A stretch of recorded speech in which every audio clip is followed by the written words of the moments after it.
Hello, everybody out there on the internet. Welcome to another episode of the Jump Up Supercast Game Club.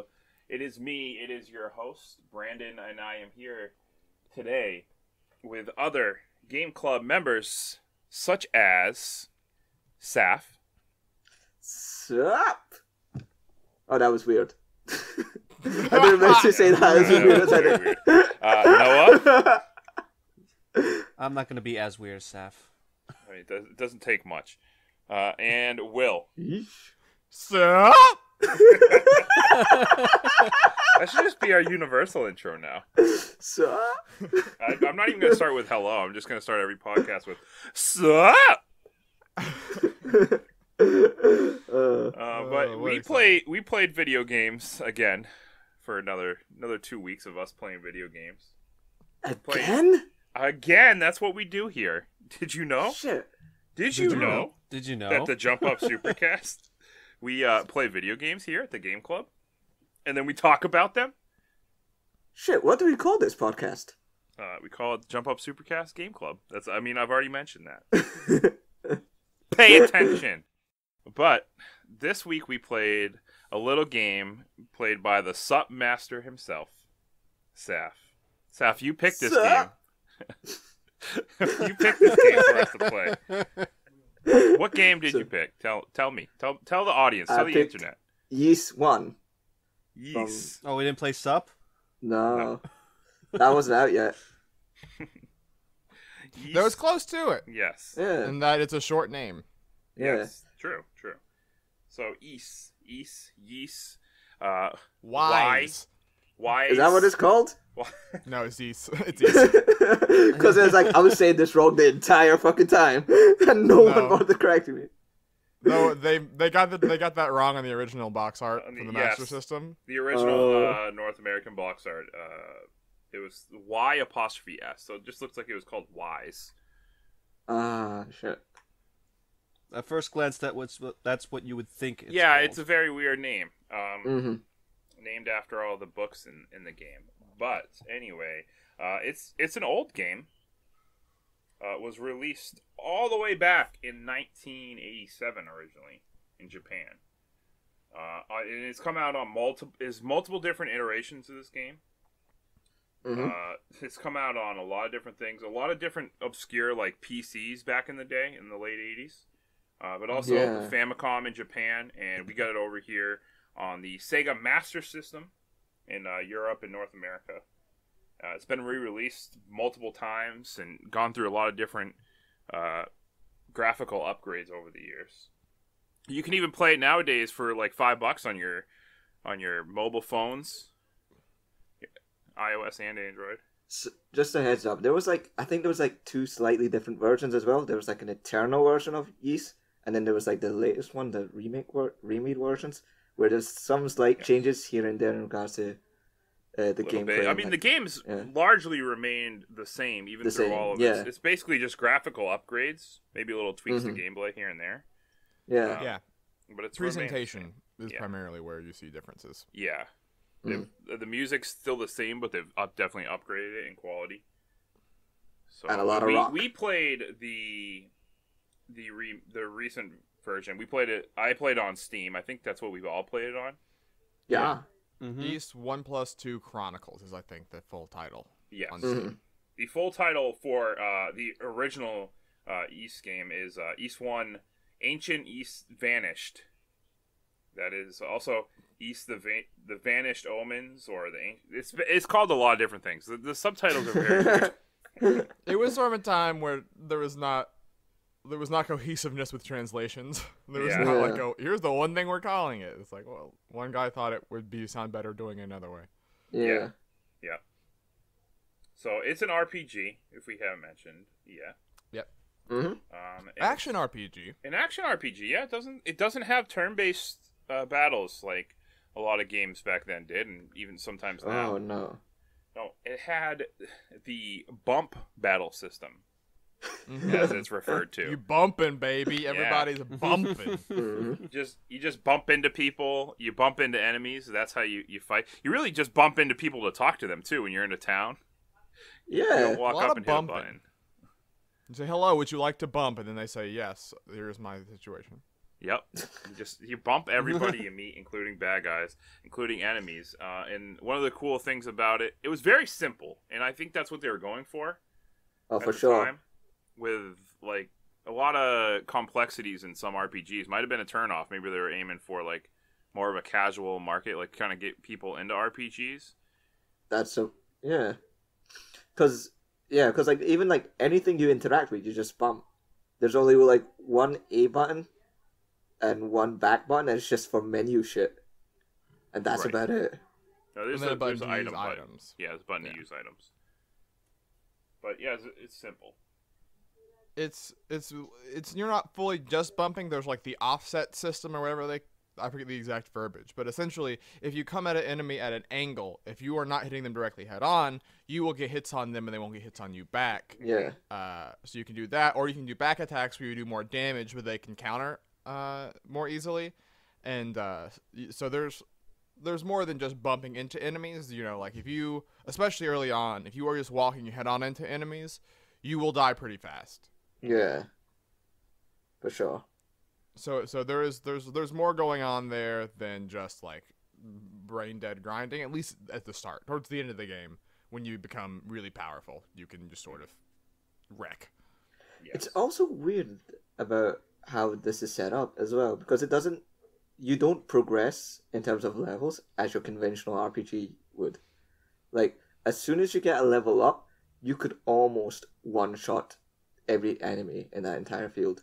Whereas, the power spike after a level is just ridiculous. You get so much stronger. Mm-hmm. It's a huge jump. Like, and part of it's because the max level's 10 in this game. It's a pretty low max level, all things comparison, and the game wants you to be max level at the end. You basically have to be. You basically can't.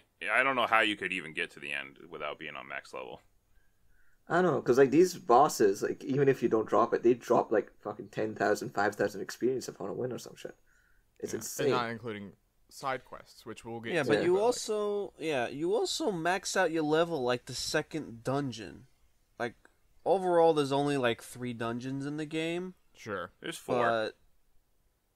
But the fourth one's a long technically. One, yeah. Technically, I guess, yeah. But it's just like you become so powerful so early, and you basically go through like the biggest dungeon in the game already maxed out on everything. It just feels very weird. They could have like eased up on it, but whatever. Can we just mention as well, like given the progression of it and like how easy the enemies are, like the spikes in difficulty when it comes to the bosses themselves are actually insane. Like I mean, like you don't expect to take so much damage after like dealing with so many little small fry in the beginning. Yeah, I mean, I think I kind of don't mind that because I think that at some point, like, especially early on in a game, like, regular enemies shouldn't be giving you a huge amount of trouble, right? Like, yeah. Oh, that's true, yeah. And so, like, plus I think it's a good sort of, like, way that the game conveys, like, oh, you're ready for the boss now, and when the enemies become trivial, without you going in there and being just, like, one-shotting them. Yeah, I guess it just helps with the pacing. Yeah. Yeah. There's a couple of bosses that are there's not a huge number of them. The game essentially has 3 towns, 4 dungeons, like we said. So it's not a huge RPG. I think we all beat it, or it's beatable within about 5 hours, right? Yeah, I beat it in one sitting in one day. Yeah. I have still to beat it because the final boss is a punk. Well, we can get into the stuff a little bit in a moment, but like the first boss, I actually really like. There's a wizard that you fight, and he's in a room with fire, and when I first fought it, I had the same thing that Seth mentioned, where I was like, oh my gosh, this guy's doing so much damage so quickly to me, and like I feel like I'm over leveled for what this is right now. And then I stopped for a second when the actual fight started, and I went, oh, because there's fire that's shooting down, but it goes from the top to the bottom, and the guy will teleport around, so you sort of don't have a lot of time to react to get to him. And then I realized, oh wait, he's always facing forwards. Oh, the fire is moving downwards. The game was sort of conveying to you, go to the top and move down. And when you do, you always get a back attack. So when you do like a third of his HP. And so it was like no one stopped to be like, you gotta hit him from the back. No one like explained that to me. But on like the second attempt, I looked at the environment and I was like, oh, this is what I'm supposed to do. And so when I killed him, it was more satisfying. And it also implemented the idea, like, because I had been doing the offset thing where you do the side attack a whole lot. I had not done back attacks very much. So the game was like, here's another part of this battle system that is very basic, but you're not utilizing all of it. So here's a moment where you're going to learn to have to. Yeah. And can I get a good tip in regards to like the battle system? Never use a controller. Don't you dare fucking use a controller because it's just really bad. Like I've spent an hour. Maybe it's the analog stick, right? It is. Because if you use the D-pad, I'm sure it would be fine. Yeah. Yeah. The thing is like they don't allow you to customize the controls. There's no option in the menu to customize the control in that game. So I was stuck with the analog stick when I was playing on my Xbox controller, and it was the hardest thing ever playing. I spent an hour in the first area and I was wondering why I was taking so much damage while delivering so little, and it was the most frustrating thing out there. So it's like I wouldn't recommend using a controller when it comes to playing this game unless you can actually customize the controls yourself through some third-party type setup, or just simply just use a keyboard, because that would be the easiest way to play this game. Yeah, I played it with a keyboard. I didn't have any problems. I in fact thought that the game was extremely easy. For me, there was a couple problems I had. There was a little, just some puzzles that I had to figure out, especially in the last dungeon, because it was a trek to get through. Mm-hmm. And the last boss himself took a little bit to figure out. But once I got it, I was like, okay, it's not too bad. So overall, the game itself's pretty simple and easy, but it was enjoyable. I had fun throughout. Easy. It was very easy. There was also a lot of side quests too, and those were kind of fun. Some of them, like, you could get items like without paying for them, or just a couple extra things, like little extra scenes between characters and achievements that they had in Steam. And it's actually really neat. There's a couple of things that I like, because I mean, sort of when I played this, I was looking at it from the perspective of like, this game is almost 30 years old now at this point. Is it? And so at the time, I can imagine because I was wondering, I was like, how much of this was added for the remake? How much of this was in the original? And so I went back and I looked at original footage of the Master System game, and so much of it carries over, right? Like when they have character portraits, I thought, oh, they added the character portraits for sure in the PC re-release. No, that's in the original. Like they got out like pretty complex things on that system, like having even if it's not particularly like complex, an active battle system on the overworld, having side quests that have genuine stories, like things that occur, like. This must have been insane, like there just wasn't a lot of RPGs, especially on console at that moment, that were doing this kind of stuff on this scale. Like there's the Final Fantasy and there's Phantasy Star, but like besides that, there's Ys, and so in that way, it's just super interesting to go back to. Oh yeah, for sure. And also one thing we didn't mention yet was that the game had like a recharging health system. Yes. And if you just stood still in the open world, your health would just recharge and refill itself as long as you weren't getting hit. And in the dungeons, that wasn't the case, to make it a little bit harder. You eventually would get an item that lets you do it in dungeons. But one thing to note is that, recharging health has become like a staple in video games now. Yeah. And this game was doing it, way, way back, like you said, like 30 years ago. So that's one thing that they, you could look at and just be like, wow, they were kind of ahead of the game in some aspects.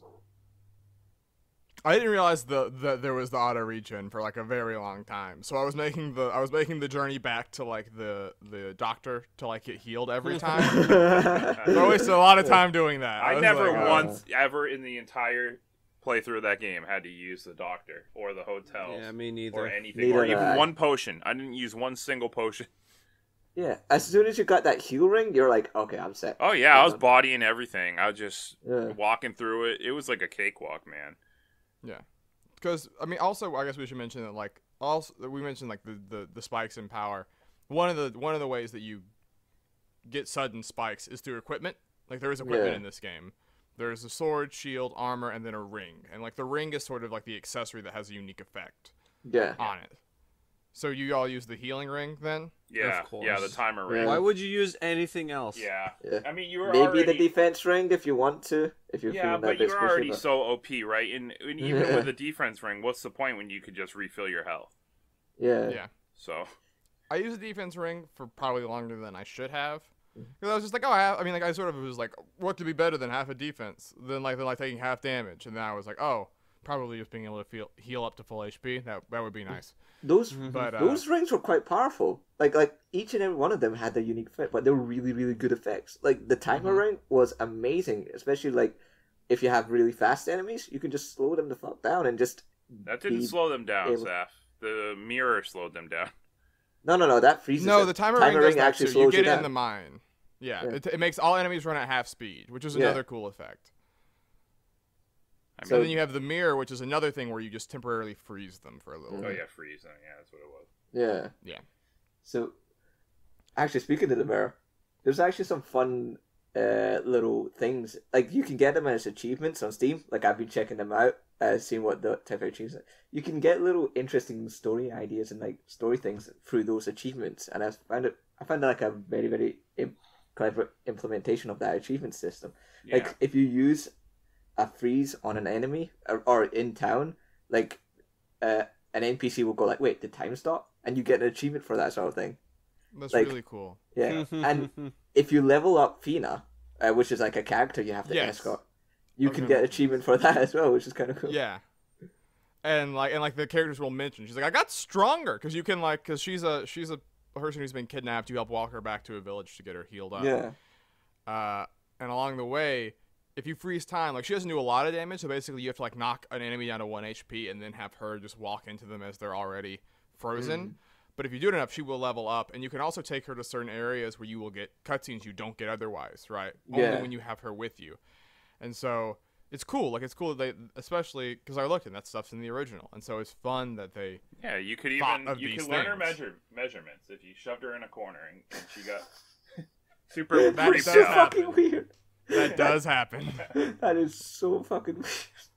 Yeah, you shove her in the corner and she gets really creeped out. Like, why are you getting so close to me? And then next to her stats, you get all of her measurements. So basically, you grope her and figure out what her size is. That's not right. Adol Christensen would not do that. Adol Christensen. I forgot that's his name. Yeah. Journey so I guess it's worth mentioning. This is East 1. There's 8 Easts, and East just came out last year. So this series is still going, it's still... Wow. And you're still playing as Adol is the thing. Yeah. You see, he's it's still the coming main out character. has just come out on the Switch as well, didn't it? It's coming out in next month. Next month. Oh, sure. Yeah, it's in the middle of the whole July. Just a million Switch games are coming then. Yeah. In that 2-week span. But I think I kind of like that. Like when I was talking to someone about this series, because I played a little bit of East Origins, but that's about it. Which does not play. It's one of the only games where you don't play as Adol. They sort of compared it to a Gulliver's Travel situation or a Don Quixote situation. I don't know if you remember those from high school, but Don Quixote was this character where there was never a real big overarching end goal to his journeys besides being a knight. But they could just put him in different situations and just have that be sort of the story for that book. And they sort of positioned East as sort of having that same type of thing, right? Where in this game, he wakes up, he was coming to this land where there's stuff going on. Obviously, in the game, you hear more about it. But then East 8 is just the time that he gets stranded on a deserted island and has to rebuild on being on a deserted island. And so it's just all of the East things are just stories of this one guy who's the world's greatest adventurer going through his whole life, right? And I think that's cool. That's a cool idea for a series, unlike Final Fantasy, which is, obviously completely different worlds each time. Every time, yeah. Yeah. Or Shin Megami Tensei. Yeah. Or even Zelda, where it's the same character, just a different lineage of that character. Yeah. But yeah. And apparently not every single game is end of the world, which I think is nice. Sometimes it's just here's a personal stake story of the characters you would have their lives ruined if you don't win. Yeah. And like for some games, like because I think if it was like this is the 8th time he has saved the world in the span of 5 years, that would be dumb. You'd be like, come on, what? This is stupid. So I think I want to play the rest of this series now after trying this. Yeah, I started out too a little bit just to see, and it's interesting. Seems like it's maybe a little bit more challenging. Hopefully. The thing with this first one though, like I feel so like the story wasn't as like it was very very simplistic and it wasn't as engaging, and none of the characters very were forgetful. Yeah, like I still don't even fully remember what the story was fucking about. He had a vision and he went to go figure out this vision, and then he was the chosen one that needs to save the world and collect all basically. Yeah, and the fortune teller dies. Also, that's very sad. That's very sad. Spoilers.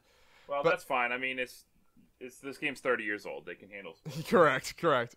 It's funny because I mean, like, I actually think that there was more world building than you would get from a lot of games, right? Like, because looking at it from the perspective of it being a 30-year-old game, like you find there's this storm wall that you find because you wake up in a fishing village, right? And they say the two things that we had silver and we had fishing was the two, and we had trade.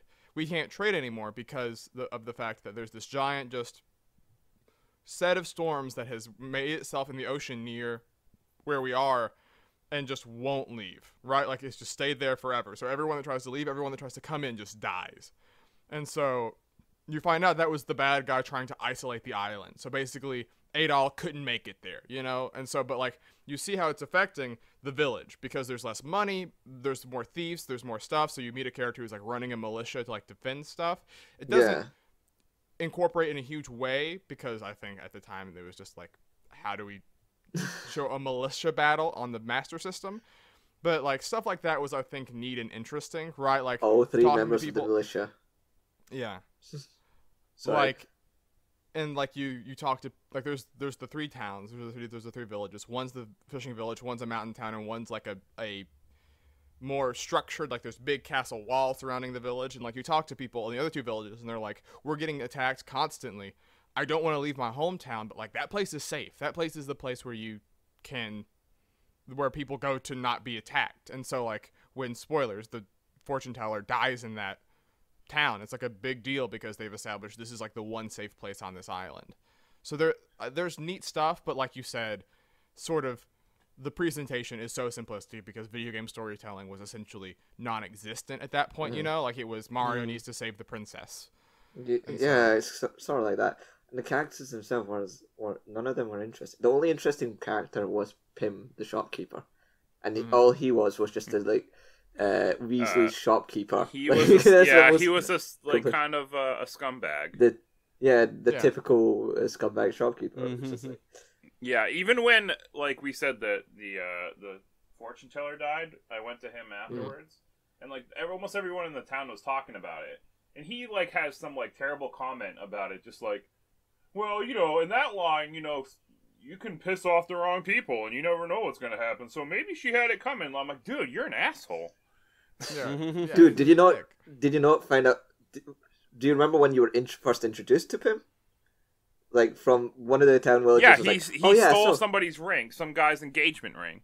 Yeah, you had to go buy it as a side quest from him. That was the only way to get it. You can barter with him though if you keep denying the price that he's doing. Yeah, you get it for cheap. Oh, I didn't do basically that. what he did. I just straight up paid up. Yeah, wow. You have to deny it like 10 times or something. He eventually lowers the price by 10%. Yeah. Well, okay. Yeah. I mean that's 100 gold, I guess. Yeah. Yeah, because he just finds it on the ground and he's like selling it as if it's his own shit. I was like, what the fuck? It's so fucking. Even after you tell him, after you bring it back to the guy. He's like, oh, that was some guys? Oh, good thing I found it then. Dude. when on the ring it has the person's name, what a scumbag. I like that. I did like there was like a couple things where like there's the bandits are stealing all the stuff, and then you talk to the bandits are like, nah, dude, that was not us. Yeah, the bandits are actually good guys the whole time, but they're Robin Hood basically. Yeah, and so you're like, oh, cool. Like I was expecting to just have to do a dumb battle where it's like, we're the evil mountain bandits, and you're like, no, okay. Mustachio Man was the bandit chief was actually Fina's cousin, which is like, what the fuck? Yeah. Yep. And like you get hints at that if you talk to people, because one of the guys is like, people say that he's bad, but like he once saved my life when I was like dying on the side of the road, so I don't know. And you're like, and so when you meet him, you're like, oh, okay, that guy was right. This guy is nice. Yeah, there are some neat characters in the game. They do a good job of kind of making this small world seem more lively by linking them all together and telling a little bit of their backstory of whatever, what happened before you got there. It is interesting. The sort of the broader story of like, here's 8 books you must collect. You're like, I don't. That's very generic. That broader stuff. No, it's like they kind of do that, but it's like it's still too simplistic for me because like there's still character tropes to me. Like they do try and flesh them out a little bit, but it's not much that they do in regards to breaking their own characters. It's not like the best storytelling in the world, but I think for the time it's something to look at and kind of admire a bit. Yeah, and I think like a thing that I kind of wish the game did was like, and I get why they didn't because of just technological reasons, but like, did you ever play Wonder Boy on the Switch? I didn't, but it looks really beautiful. The remake looks awesome. So there's a really cool thing in that game, and it's like Halo 1 Remake does this too, where anytime you can just press a button and switch from the new graphics to the older graphics, right? Just like boom, boom, boom, boom. Yeah, I love and that. It doesn't. Yeah, and so like I kind of wish that this game did that, just so you could see like how that game looked back then and like what it was doing. But I think I did actually like. I wish that it sort of carried that through to this game, where I think it would be cool to see the side by side. But I do like that at any time you could go into the menus for the options and go to music or sound, and you could swap to different versions. So you could listen to the Master System version, the PC Engine version, and the remake versions of all the songs. I wish I knew that. Yeah. I did not know that. Yeah, and so I would just go in each new area. I would just go like boom, boom, boom, and just like listen and be like, oh, like that's what they did with this, and like they're all the same generic songs, but like the different takes on those same notes was cool. Some of the songs are actually really good though. Oh, I like the music. Oh yeah, the music is really good. Yeah. I really like the soundtrack. It was there was some fucking ripping guitar riffs in that. Yeah, they're like wow. Yeah, guitar, they love it. I was telling Brandon, I was going from Hyrule Warriors to this, and so I've just had a lot of like wah-wah guitars in my life the last week. Good old fashioned butt roll. Just full of like guitars, just being like wow, and you're like, all right, this is my life now. This is the only music I'll ever listen to. I remember laughing at just making those comments. It's like, oh shit, it looks like the guitar's going insane again because he's just going ripping through that guitar string. No one's business. Yeah. It's really, I mean, like, but it's cool because I don't, because going back to the original songs, like those, I mean, like obviously you couldn't hear a guitar riff in like the Master System sound chip, but like you got what they were going for. Like you were like, oh, like no, like this is supposed to be like a rock song essentially, and and so it's fun to look at that in comparison to like Final Fantasy, which was going for like, a completely different thing, you know, like definitely. Because Genesis, I mean not Genesis, but like Sega's sound chips were generally better for that kind of sound than the NES was, and so it was just cool that they like utilized that sound chip to make a song that fits what was on the system. Yeah, they were. Sega always good at having cool sound chips in their system. Like, I know that's always a huge debate, right, between Sega Genesis and Super Nintendo. Like the sound chips, like which one do you like better? But Genesis always had that like this like really grungy like rock kind of sound to it, and I always enjoyed it, like with Streets of Rage and stuff. And they could also do a lot. I mean, Streets of Rage is always the one, right? With like Toe Jam and Earl. Yeah. And so I think that I think that like it's sort of just like it's like comparing different genres almost, you know, like because like what they were what each of them were capable of doing. It's like saying I like listening to a guitar more than I like listening to a fiddle. It's like, well, they're two different, like they're both string instruments objectively, but you use them in completely different ways for when you're structuring a song and how you and what the emotion you want to evoke is. Yeah. So, but it's cool. The music is cool in Ys overall. It is. It's very good, and.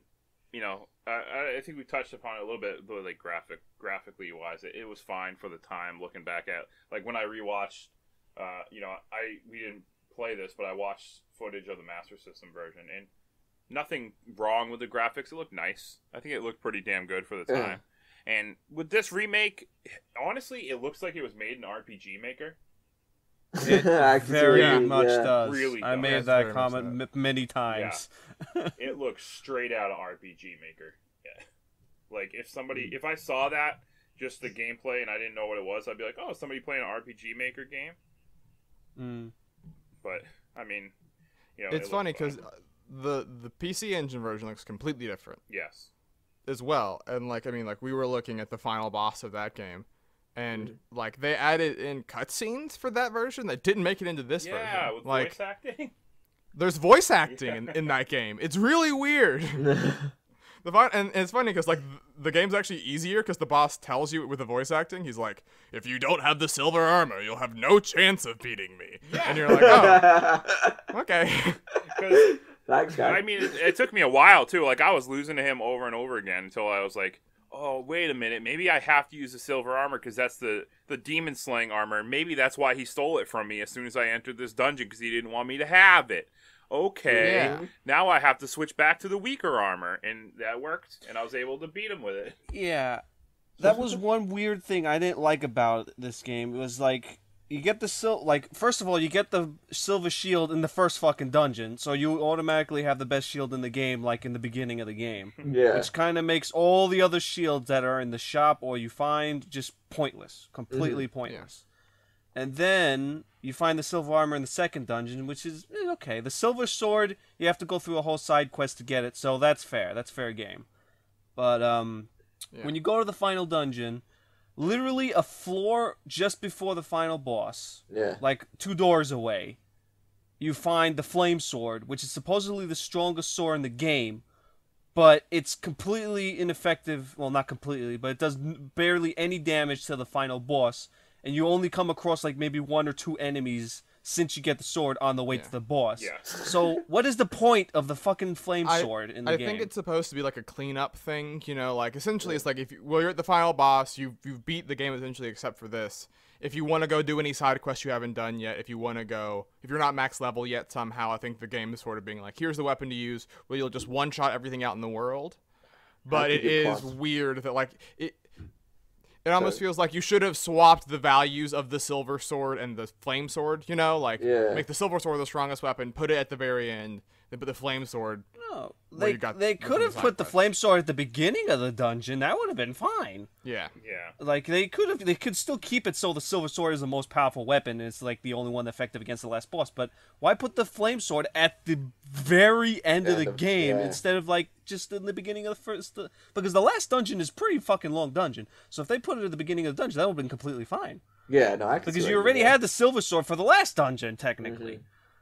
And you have to be max level at this point because you wouldn't be able to get past the last dungeon boss. Yeah. Because you kind of need to be max level then.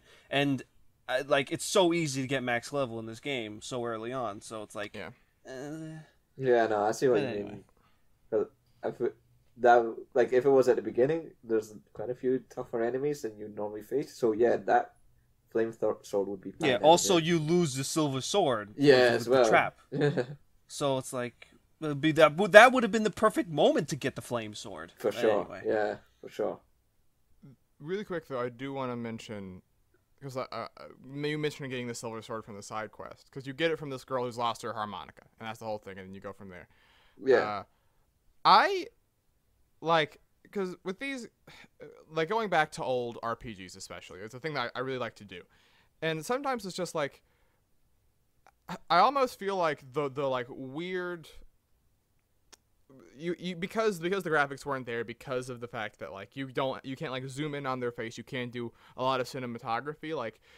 When they try for simple moments, I almost think is more effective in some ways. I don't know. I played Final Fantasy VII for the first time 2 years ago, and I was like, man, this game is incredible. The story is actually, I'm still engaged by this story, even with all of them looking like marionette puppets. But when you give it to her and she just plays a song, she just and it's not particularly long. It's just you're on the top of this of the castle gates, and you're looking out on where you're on the place places you're gonna be going, and she just plays a little song, and you can hear her play another song too if you bring her another thing for a side quest. And I was like, this is great. Like, they wanted to go for a moment. Like, they wanted to, like, in a story that's very basic, just this, like, a moment where there's a quiet, right? Like, it's just like you're not running around, you're not hearing boing, you're not like boing guitars, you just sort of go and you just stand there and just listen to this person that you just met play a song for you as a reward for you finding something for them. And like, I kind of liked that a lot. I was like, wow, this is a moment you wouldn't get from a game that didn't have ambition. You know, like there was no reason to include it besides them wanting to try. Yeah. I see what it was nice. Yeah. Sorry, the game definitely has heart. Yeah. They were trying a lot for back in the day. I think they definitely. It's definitely something to look back at and say this is a big achievement for its time. Speaking of big achievements for its time, like when you're saying that they're trying to be ambitious, I really love how you talk to people in this game. Like whenever there's someone that's somewhat important, and they just kind of like cut to a scene with the guy's profile and just there's options that I talk to them about. They're important if they have a portrait. Yeah, like I like those moments. Like that's a very unique moment to this specific game, and I'm just wondering why this is not being implemented anywhere else, because that's really cool. Like I enjoyed that part. Yeah, I liked too, like little things like when you first get to this bar and there's 3 guys sitting there. It shows a portrait of all 3. You choose which one you want to talk to. 2 of the guys are just there as customers drinking. And one of the guys, the bartender. If you try to talk to the other guys first, they want nothing to do with you. You have to like introduce yourself to the bartender first and talk to him. Yeah, and the bartender has to be like, "Oh, you're cool," and then like they'll be like, "All right." Oh, okay. The bartender said this guy's cool. We can talk to him. All right, let me buy him a drink or whatever. I like the stuff like that. And they're 2 tough-looking dudes, but then one of them is, spoilers, the guy that lost his ring. And so when I was going around looking to give the ring to, he was like one of the last people I checked in the town. And so when he's like, thanks, like I really love my like wife, and I was super sad about like that we lost the ring. And you're like, oh, I judged a book by its cover. This eye patch man who looks like he's got a bunch of scars on his arm is actually just a guy who very much loves his wife. Yeah, he's like oh no, I lost my ring. Yeah, I can't go home now. He's like, my wife, she's gonna kill me. Like I was gonna. Yeah. I was gonna lose my second eye. I love the other guys just like, I really want to eat this seed. I really want to eat this nut from the tree. That's his whole thing. And so when I got it, I went to him and he's like, really? And he's like, but man, I think I'm just gonna ruin my appetite. Like that was his whole arc. He's like, wait, if this tastes so good, all other food will taste bad. So I'm just not gonna eat it because I don't want to ruin food for the rest of my life. Yeah, I was genuinely scared that might be the end of the quest and I might not get the proper ending that I was gonna get. So I kind of saved beforehand. Like I thought that was gonna be it. Like you give him the seed, he eats it, and then you get some like experience, and that's it. No, you gotta eat it. You have to eat it. Mm-hmm. Yeah, I ate it good. It's cool. So, it's a cool thing. So. All that being said, I just got one question for you guys, and I'll start with Saf. Would you recommend this game to somebody else? Yes, I would. I would recommend it on the grounds that because it's packaged with another game, I'd recommend it with Yeast 1 and Yeast 2. Because I don't feel so it's like, especially in today's like climate and like today's gaming environment, it's way too simple to just kind of like leave it at that. I would totally tell them to buy the whole package and play both games. Because it feels... It is bundled with 2 for, I mean, if you're buying it on Steam, so it's a pretty decent value. And it's only like $15. Yeah. Like, for whatever reason, it feels to me like the way how basic it is, it feels to me like it's like a prologue or something like that for the second game. Kind of does, even though it's... Yeah. Also, like I mentioned too, you can buy them for $5 each on the either iPhone or on the App Store or Google Play. So you can get them for $10 if playing on your phone is something you'd like to do. So yeah, no, I would definitely recommend people play it and enjoy it. Yeah. Okay. For sure. Noah. Yeah. This like pretty much what Saf said. It's a very basic game. Can beat it easily in like a couple of hours. So yeah, just recommended to play something really simple and fun. Will? Yeah, I would. I like Saf said, the 1+2 combo makes the price tag far more acceptable. Yeah. And I don't know. I mean, I think we live in an age where games are very long. You know, where like any RPG you walk in is 90 hours. Oh, and so for I think sure. that there was something nice to like. I started this at 10 p.m. and like I was just playing because it takes up the whole of your desktop. You can't see the clock. Yeah. I stopped and I was like, oh my gosh, it's 2:30 in the morning. Oh wow. Time flew by, but I looked and I was like at the final dungeon, and I was like, "Wow, what a fun, satisfying night of playing a video game." Yeah, I had a good time too. Yeah, and so I would. Yeah. Okay. I would too. Especially for a couple things. One, somebody who's looking to get into RPGs who isn't very experienced with RPGs. I think maybe it would be a good like beginner RPG, something that's not going to suck up tons of their time, but also gets them into this is what an RPG is going to look like, and this is what it's kind of be like a little bit. I think it's a very good beginner RPG. And I also, if somebody's looking into like the history of RPGs, how they used to be, you know, if they're big into ones now, I'd be like, dude, check this game out. You know, it can give you a little throwback to what they used to be like, and you could tell the ambition was there. So, now the most important thing that we have, we got to put it on the list. The list. Yay. And when Saf, since you picked it, you're gonna be the guy who gives us your first takes, where you think it goes and why. So, Saf, hit me. I'm struggling, like, cause like I feel as though like between 22 and 26 would be a good place to put it. Mm-hmm. I don't know where to put it between those two, because like my other games, like, it's very, very simple and very, very easy. It's like I don't think it hits the same heights that other games on this list hit. So I feel as though like somewhere around the 22 to 26 range would be a good idea. Like maybe above Crash Bandicoot, maybe. Like I think. Yeah, that's exactly where I was looking at, just below Nintendo Land. Oh, I was thinking above Shadow of Memories is what I was thinking. I was thinking below Alundra. Yeah, if you put it above Alundra, I was like, no. Alundra's No. No, Alundra does a lot of the things this game does, but more, but better. Yeah, way better for sure. So, Ryan, where do you want to put it? Or do you want That's us a to good discuss it range. first? That's a good range for sure. Yeah. And like we said, you know, all the things we praise it on for, you know, being ambitious for the time, has an interesting, you know, world that it builds upon, and the combat is simple and kind of fun. But that being said, the pacing in the game, I think, is its biggest issue. Yes. Yeah. Definitely. And it goes from like it's too easy, and it goes by too quick. The pacing is bad. It's just like all of a sudden you're way overpowered. You go from you know, maybe I gotta grind to I don't have to do shit anymore, like real quick. So you know, the pacing is its biggest problem. Yeah. And I think that's where you gotta knock it down. And the fact, obviously, that I mean, I can't really say it being so short is necessarily a bad thing. Yeah, I think if it was 2 times as long, it would have overstayed its welcome. Yeah, I think that. So could you tell me then, Will, why would you put it above Shadow of Memories? So Shadow of Memories I played like an hour and a half of.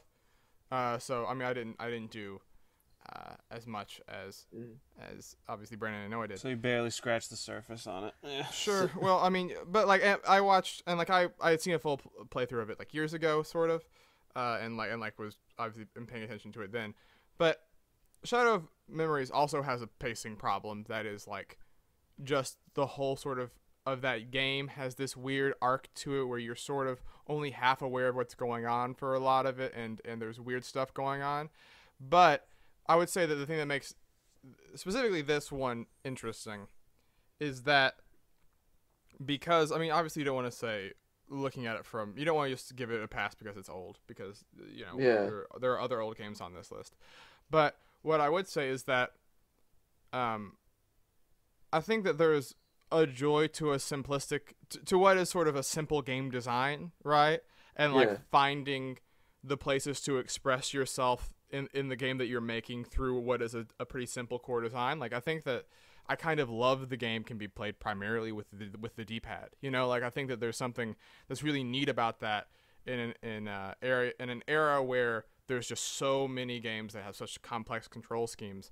I really like that the game doesn't, like, on paper doesn't do too much, but like in execution, when I finished, I was like, oh, that was a genuine like adventure. Like I felt like you know, like there were moments where I was annoyed and there were moments where there's a bunch of things, but through just smart use of their world, I was able to feel like I accomplished something in that night and a half that I played. Because the reason why I wouldn't put it above Shadow of Memories, because like I didn't play as much as Noah Brandon did either. Like I only played like about 5-6 hours of it. I think it was like at chapter 5 or something. But apparently I only stopped just before it got interesting.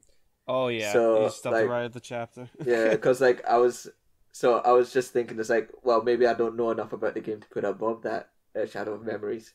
And I know for certain, like, I don't think, like, Nintendo Land is its own unique, fun thing. Like, I feel as though, like, I would have a lot of fun in the short bursts playing Nintendo Land, especially with friends, more than I would play Ys 1. So would you put it above Nintendo Land, Will? Yeah, I think I still would. I don't know. I think that there's...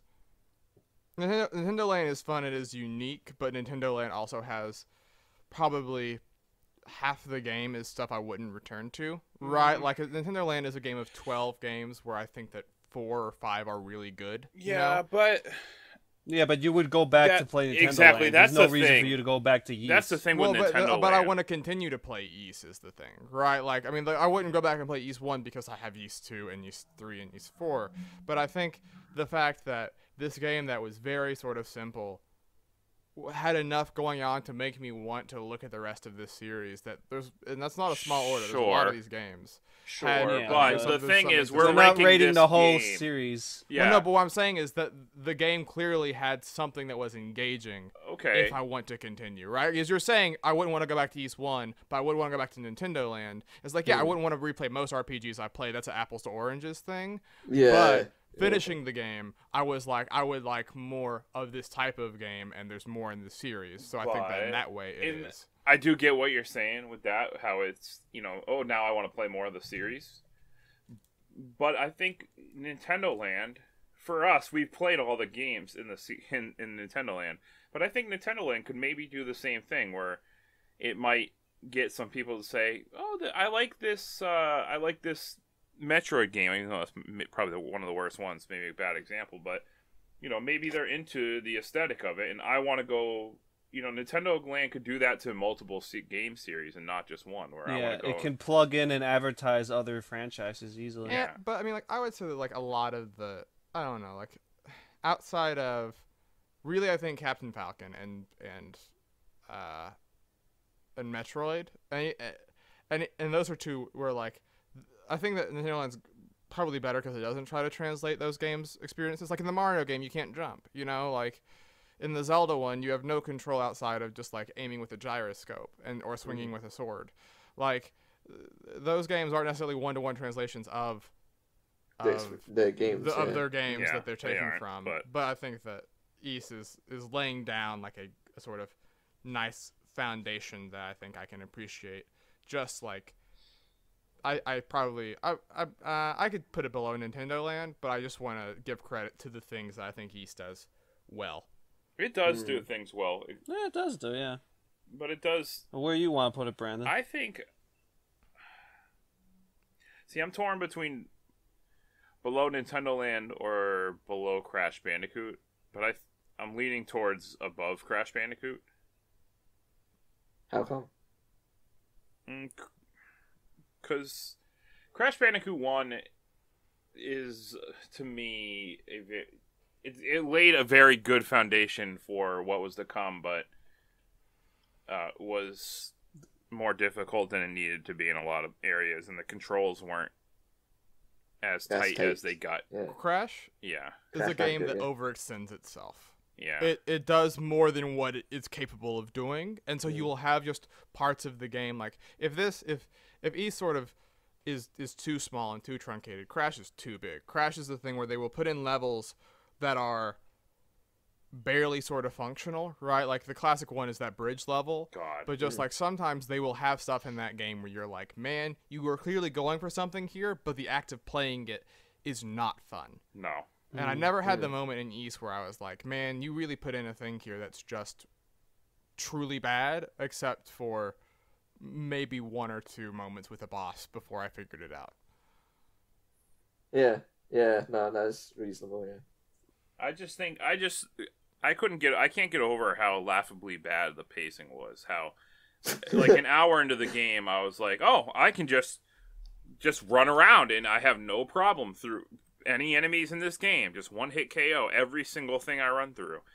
And it really gave me something to stop working towards. Like I got really quick. I got all the best items. I got, max level, and then there was nothing to work towards anymore other than, okay, I just got to finish this game. And that was kind of like blah to me. That's the problem is I just realized that's just how Will plays RPGs. I will just get stupid over level in every RPG I play. So I was just like, this is how I would normally play. Like I was happy to get to level 10 before the end of the first dungeon. Yeah. Well, no, I mean sometimes like I don't know, like when we were played Earthbound, I got over leveled in an hour. Like I don't know, like I mean I get where you're coming from obviously, but it's just a thing where it's like it's not as much of an issue to me because I think for me like especially I think if the game was like constantly like in like it was at the beginning parts of it, I would not like it as much. But I feel like normally if I want to be over leveled in RPG, I have to try. This I didn't even feel like I was really trying, and I was. Now I will say, and this is a thing that I don't know if it's the you played on normal. I played the game on easy because I just wanted to beat it. So maybe that was. Oh well, I mean that'll be part of it because the enemies scaled their levels differently. Like I mean I played on hard, and so hard was like just enough where I was like. I felt a little bit of pushback on certain parts, and then they added an extra hard difficulty for the PC release. Yeah, and then they added extra hard mode for the PC release, and so I think that they're aware of that. But I think that like if you're playing on easy, I mean you're sort of but still I expected at least like a little bit of a challenge. But still, I don't know.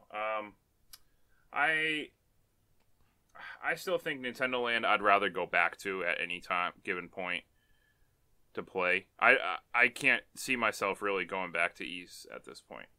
I do understand what you're saying, Will, with it. I'm in the same boat as you, as I want to play more of the series. I'm interested now.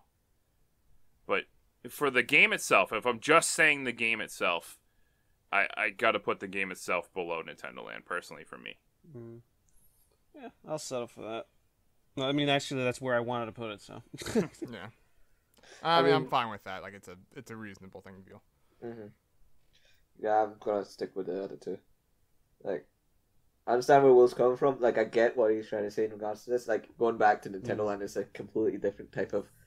Like, saying that you want to rather go back to Nintendo Land is just a completely different type of argument you have when it comes to comparing it to an RPG. So I get what he's trying to say in relation to this, but I feel as though the experience with Nintendo Land is more enjoyable for me than the experience of Ys was. Yeah. Mm-hmm. I mean, yeah. Okay. All right, there we have it. That's the rank. That's the rank. Number 24. Pretty respectable in the top 25 games of all time at this point. Just saying, that's pretty good. It's just. For what? What were you gonna say? I would say it just missed the gate for where the bad games lie. It did. It missed the bad games gate. I would say 28, or well, I guess for some people 28. I would say 29, but we're not going to get into that. But around it, we have number 22, Shadows of Memories. Number 23, Nintendo Land. Number 24, East 1. Number 25, Crash Bandicoot. Number 26, another game we played on this game club, along with Shadows of Memories, The Simpsons Arcade, which is a very fun game. Kind of also. This is where the game club games live. is 21 through 26. Well, I don't know. Valkyria Somebody put Dragon Ball fucking 11. Dragon Ball and Valkyria are very high. Earthbound is also very high. We've been on a hot streak with it recently. Earthbound's in the top 10. Give it. Earthbound's really good. But yeah, we got 3 games that are really, really good to go find. Yeah, this is a majority of the Game Club games though. They live in a weird place. Also, Blinks the Time Sweeper fucked that game, just for the record. If we didn't say it enough on the last episode, check that out if you haven't checked it out yet. Prize number 1. So before we sign off, we gotta cover a couple more things. So you get to hear us for a little bit. I know you don't want us to leave, but we have to. But before we go, a couple more things. Will. You are next here, my good man. So it's your turn to pick what game we are playing next. So I was looking at the list for the Game Club games that we've played so far, and I was thinking that we haven't done 2 things. We haven't done let me make sure I'm looking right here. We haven't done a game that was on a handheld, and we haven't done a 2D platformer, which is like a genre that I think we all love. And so with all this news about Pokemon, let's go Pikachu and let's go Eevee, I thought, why don't we look at an oft-forgotten Game Freak game, an oft-forgotten late-in-the-life handheld game, Drill Dozer. I love the Game Boy Advance. Game. That's a good game. I have that game. That's good. It's a good game, and it's a game that I played back in 2005. I made it halfway through, and then something happened in life. I think my SP broke was the sad thing. Oh no! And so I wasn't able to finish it, and so I thought, what a chance to share in this weird game Jill from Drill Dozer was in Brawl, was removed in Smash 4. Sakurai doesn't want you to remember it, but we at the Jump Up Supercast are demanding that the legacy stays alive. Yeah. Bring her back. Also, if you're not going to be playing on the original cartridge, you're going to be missing out, boys, because that game had a Rumble feature. Let's do this. All right, sounds good. I'm excited, Will. That's a good pick. That's a decent pick. I don't know why I thought you were going to say Wario Land. I got super excited over that. No, I'm sorry, Seth. And Will, since you picked the game, I'm also going to let you give us some plugs for what else we have going thank on. you. Yeah, no problem. What an honor and a privilege. So, this is the Jump Up Supercast Game Club. We put a little game club at the end because there's also the Jump Up Supercast proper, which happens every week on Monday. Take a look. We cover video game news. We do more of the list. We play games sometimes. Of course, E3 is coming up when you hear this. It will be beginning in 2 days. Oh my gosh. So keep an eye out for that. Who knows what will happen at that E3. But before that E3 comes, before that time arises, Will and Muzi took a little bit of time with the executive producer Kevin to do some dumb bets. Bad bets from bad people about E3. Hopefully we recorded ourselves talking about those bets with stakes. If you want to know, Moose will be found on stream if I win. If Muzi wins, bad things will happen to Will. But if you want to find out what exactly those bad things are, you'll have to listen to the episode. But the Game Club, of course, always an honor and a privilege. We do this every 2 weeks. You can find out reminders of when we are doing it on our Twitter account at Jump Up Supercast. That's also where you'll be finding out notifications about our Twitch channel, where we stream whenever we can, almost always trying for at least 1 to 2 days a week. We're on there. Of course, sometimes life happens as it will, but we always have a good time whenever we are on that Twitch account. So keep an eye out for that. Follow us on there. And besides that, if you're listening on a podcast app of your choice, give a 5-star rating, do something, because boy, oh boy, it always makes us feel good inside. It does. It makes everybody feel real good. And you'll feel real good about yourself after sharing and, telling your friends or your family about us. Because you'd be like, man, I just introduced part of the world to something great. So just think about that when you do it, and think about kittens, because they're real cute, and you should always get your pets spayed or neutered. Also, that's important. Bob Barker's here. Bob Barker, he's here. He came back just for this episode, special guest. He should have came for the Blink the Time Sweeper episode. Oh, he should have. But that cat spayed. He didn't want. Yeah. He didn't want to be insulted by that bullshit. But with that, thank you guys for joining us for another episode. It was a blast again. Thanks, Saf, for picking the game, and we will look forward to coming back again talking about Drill Dozer in 2 weeks from now. It's gonna be fun. So go out there, play some video games, have a blast, and be nice to one another.